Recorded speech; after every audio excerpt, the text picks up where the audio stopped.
বিসমিল্লাহির রহমানির রহিম। আজকের এই 2 নম্বর শিকলতলী 2 নম্বর ওয়ার্ডের যারা নেতৃবৃন্দ আছেন, যারা এই সুন্দর ইফতার ও মাহফিল আয়োজন করেছেন, তাদের সকলকে সালাম জানিয়ে এবং আজকের এই অনুষ্ঠানের সম্মানিত সভাপতিকে সালাম জানিয়ে এবং আপনাদের সকলকে সালাম জানিয়ে আমার বক্তব্য শুরু করছি। আসসালামু আলাইকুম। আমার বক্তব্য দেওয়ার আসলে কিছু নাই, কারণ এই গ্রামটা আমার বলিয়াদি গ্রাম থেকে অত্যন্ত কাছে এবং ইউনিয়নটা আমার ইউনিয়ন।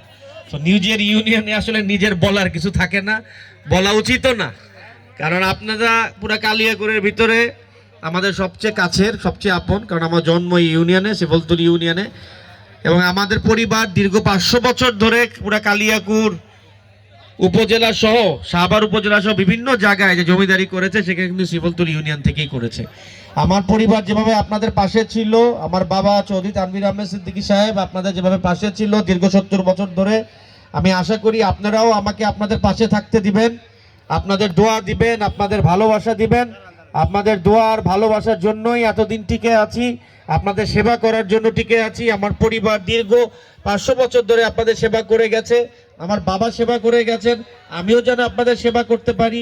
আপনাদের দোয়া আর ভালোবাসা ছাড়া আমার আর কিছু চাওয়া পাওয়ার নাই। আমি যেন আপনাদের পাশে কাছে থাকতে পারি, দোয়াটা আপনারা করবেন। আপনারা সকলেই বাংলাদেশের 3বার প্রধানমন্ত্রী বেগম খালেদা জিয়ার জন্য দোয়া করবেন, আল্লাহ যেন ওনাকে সুস্বাস্থ্য দান করে।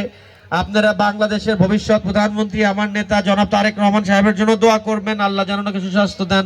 আপনারা সকলে আমার বাবা চৌধুরী তানভীর আহমেদ সিদ্দিকী সাহেবের জন্য দোয়া করবেন, আল্লাহ যেন ওনাকে সুস্বাস্থ্য দেন, আল্লাহ যেন ওনাকে আপনাদের কাছে নিয়ে আসেন। এবং আপনারা সর্বোপরি বাংলাদেশের সকল মানুষের জন্য দোয়া করবেন, বাংলাদেশের জন্য দোয়া করবেন, কারণ একটা চক্রান্ত হচ্ছে যে বাংলাদেশকে কিভাবে অস্থিতিশীল করা যায়, একটা চক্রান্ত হচ্ছে। বাংলাদেশের মানুষকে কিভাবে বড় অত্যাচারিত করা যায়, এটা চক্রান্ত হচ্ছে। তা আল্লাহ যেন সকল চক্রান্ত থেকে আমাদের মুক্তি দেন। এবং আপনাদের সকলকে আবার সালাম জানিয়ে এবং আপনাদের দোয়া চেয়ে, ভালোবাসা চেয়ে আমার বক্তব্য শেষ করছি। সবাই ভালো থাকেন, সুস্থ থাকুন। খোদা হাফেজ। বাংলাদেশ জিন্দাবাদ। আসসালামু আলাইকুম।